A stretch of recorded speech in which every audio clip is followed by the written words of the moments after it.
Espace TV, le 22h. Moussa Moïse Silla.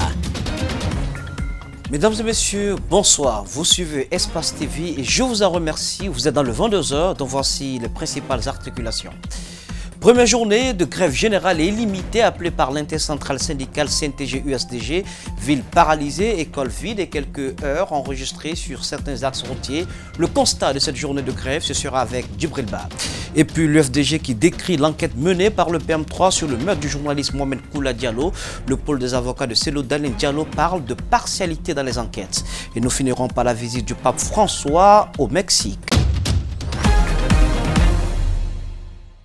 Encore une fois, bienvenue. Lundi de grève générale et illimitée sur toute l'étendue du territoire national. Grève qui fait suite à l'échec des négociations tripartites entre les syndicats, le patronat et le gouvernement, portant notamment sur la baisse du litre à la pompe. L'intercentrale syndicale CNTG, USDG regrette le fait que toutes les médiations entreprises par certaines composantes sociales n'aient pas pu ramener la partie gouvernementale à trouver une solution de sortie de crise. Ce lundi donc, les activités ont tourné au ralenti. Une paralysie qui n'a pas épargné les écoles, les marchés, l'administration publique. Les constats, c'est avec Ba Djibril et Ibrahima Souma. Cette journée du lundi a annoncé moins sa clémence sur le quotidien des Guinéens.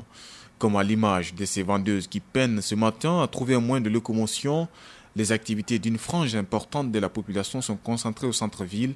Certains ont passé des heures à attendre un taxi. C'est la grève.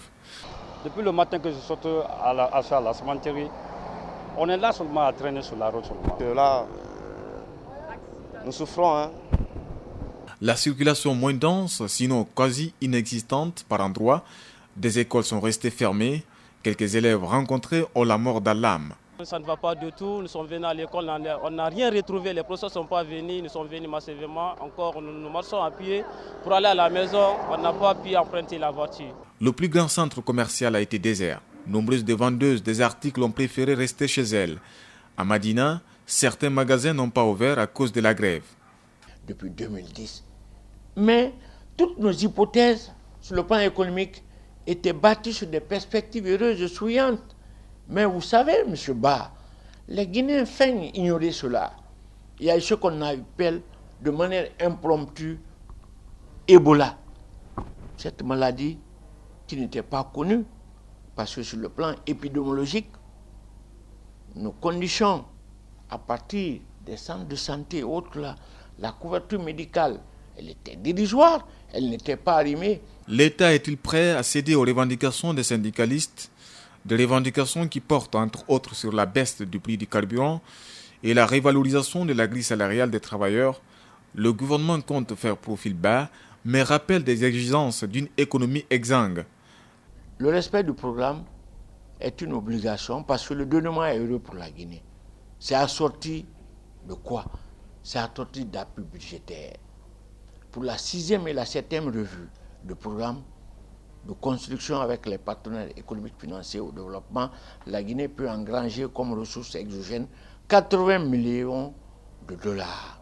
La grève déclenchée par la CNTG et l'USTG reste illimitée. Pour l'heure, rien ne laisse entrevoir une négociation entre les syndicalistes et le gouvernement. Et sur le mot d'ordre de grève, il est à signaler quelques points de violence sur l'axe Le Prince, notamment à Bomboli où des jeunes ont brûlé des pneus, à Wanindara où des jeux de pierre ont été enregistrés. Quelques automobilistes ont été aussi empêchés de circuler librement sur certains axes. Autre coup de force, Ecobank, Orabac, Bissigi et NCA, ces banques fermées pour cause de grève, ont été contraintes d'ouvrir portes et fenêtres sur insistance du gouverneur de la Banque centrale et de son ancien vice-gouverneur, appuyé par des hommes en uniforme. Un passage en force que dénonce la Fédération syndicale des banques assurances et microfinances de Guinée, en abrégé, la FESABAG. Le secrétaire général de la FESABAG est au micro de nos confrères de Guinée News. Déclaration de la FESABAG.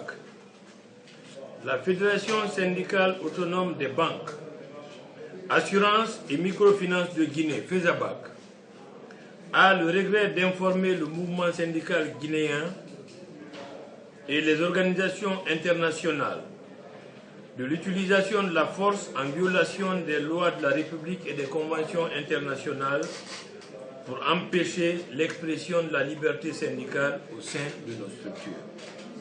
En effet, la FESABAC, comme tous les organes du mouvement syndical guinéen USTG-CNTG, a observé scrupuleusement, depuis ce matin du lundi 15 février 2016, le mot d'ordre de grève lancé par les deux centrales syndicales. Contre toute attente, et comme à son habitude, nous avons assisté à l'ouverture forcée de nos banques par le gouverneur de la Banque centrale de la République de Guinée, BCRG, M.